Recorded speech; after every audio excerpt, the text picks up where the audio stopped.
Every single month you send money home before you even think about paying yourself, before your savings, before your pension, before your emergency fund. And nobody, not your parents, not your pastor, not your community, nobody told you that habit might be the single biggest thing standing between you and actual financial freedom.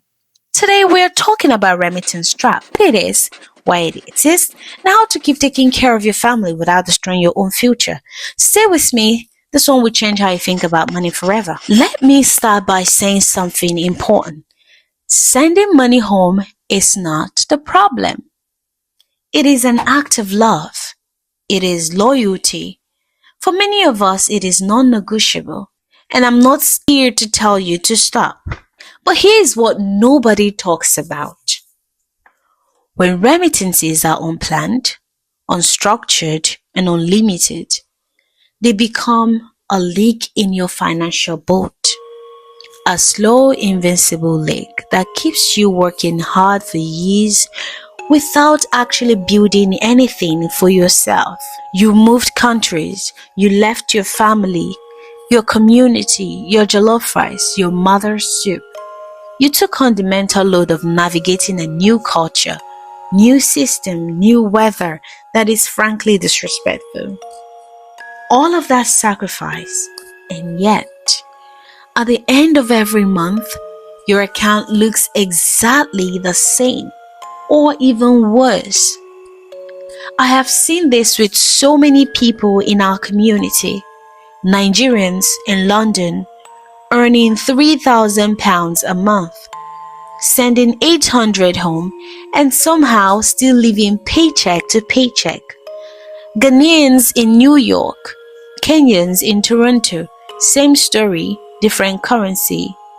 Today, we'll fix that. The remittance trap is what happens when the expectation of financial support from abroad grows faster than the sender's ability to build their own wealth. It is not malicious. It is cultural and it is structural. So here is how it usually goes. You arrive abroad. First few months, you are just surviving. Then you get stable, maybe a promotion, and your family notices. Suddenly, the request starts coming in. School fees, medical bills, a relative's wedding, your uncle's business idea. And because you love them, because you feel the guilt of being far away, because in our culture, the one abroad is expected to be the one who has money. You say yes, every single time. Here are the real numbers. Nigeria received over $20 billion in remittances in 2023. Ghana received over 4.7 billion. Kenya received over 4 billion. These numbers represent millions of individual diaspora members sending money home before they pay themselves. If you're in the UK, that might look like £500 to £1,000 every month. In the US, $400 to $900. In Canada, $600 to $1,200 Canadian dollars. The trap is not the giving.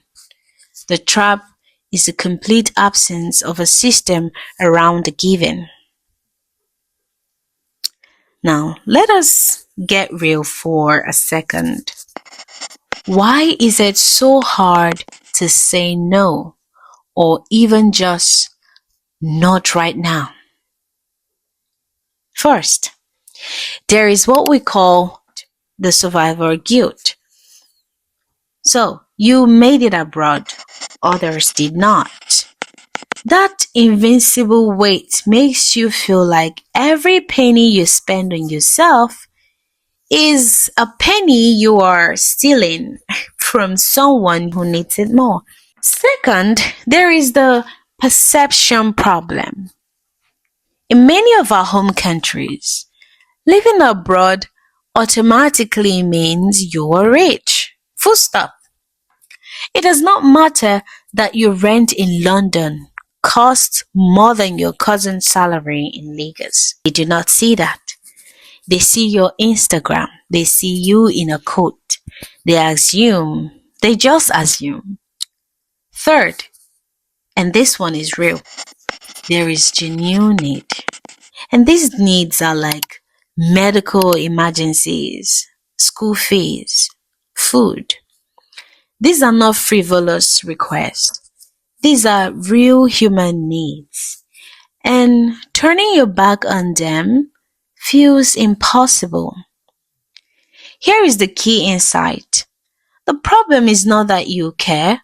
The problem is that caring without a structure means you will always give more than you planned, more than you budgeted, and more than you can afford without hurting yourself.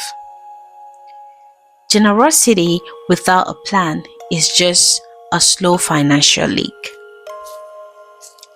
Now, let me do some math with you. Real math. Because this is where people's eyes get opened. Say you earn £2,800 a month after tax in the UK. You send 600 home every month, sometimes more for emergencies. That is £7,200 a year. Over 5 years, that is £36,000 that has just left your hands. Now, what if even half of that, £300 a month, had gone into an index fund at 8% return per year? After 5 years, you would have approximately £22,000. After 10 years, you have over £55,000. Now, that is a house deposit. That is your children's school fees. That is the beginning of generational wealth. For those in the US, $400 a month invested at 8% gives you over $73,000 in 10 years. In Canada, 500 Canadian dollars a month gives you nearly $92,000 in 10 years.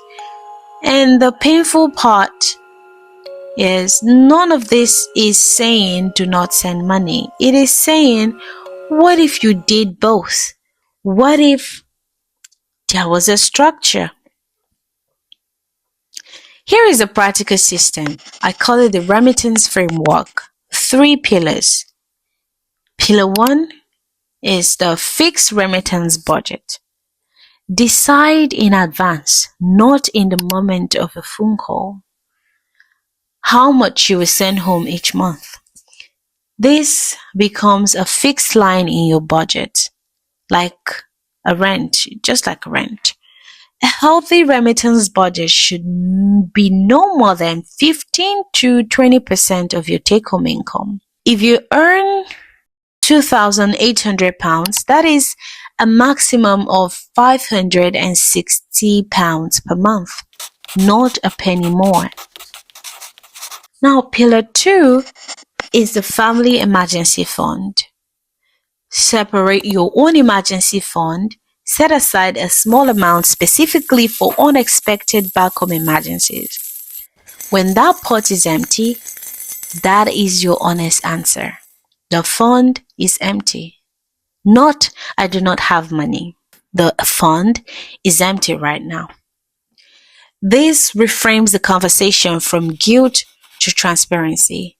And over time, it trains your family to understand that you have a system.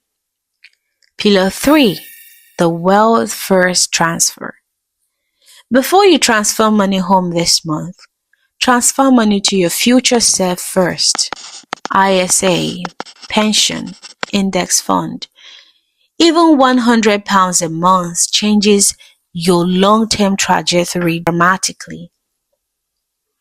Pay yourself first, then your family in that order every single month. One practical tip though, use Wise or Lemfi instead of your bank for transfers. The difference in fees can save you £300 a year. That goes back into your wealth fund. This is the hardest part. The numbers are easy, but the family conversation is not. Here is something that might help. Reframe what you are doing. You are not cutting them off. You are building something that will benefit them long term. You are not being selfish. You are being strategic on behalf of your whole family. Try saying this. Mommy, I love you and I will always take care of us. But I have to be honest. If I do not build some security here, I will not be able to take care of us long term. So I'm going to send you a mixed amount each month. And I'm also building something that means we will never have to worry again. I need you to trust me. Most parents will respect that when they understand the logic. They came from a culture of sacrifice too. They understand delayed gratification. Speak to that. And if they do not understand right away, that is okay. Keep the structure. The results will speak for themselves. Tell me in the comments, how much of your income do you currently send home? And has anyone ever actually sat down and budgeted for it? Or has it always been ad hoc? If this video helped you think differently about remittances, even just a little bit, please give it a like. It helps more people in our community find this content. And if you're new here, please subscribe. I put out videos every week specifically for Africans and the diaspora navigating money in a foreign country. The things nobody else is talking about. Next week, we are going all in on investing, specifically how to get started in the stock market when nobody in your family ever did it before, and how to do it without losing your savings in the process. See you next week. Take care of yourself first, then you can take care of everyone else.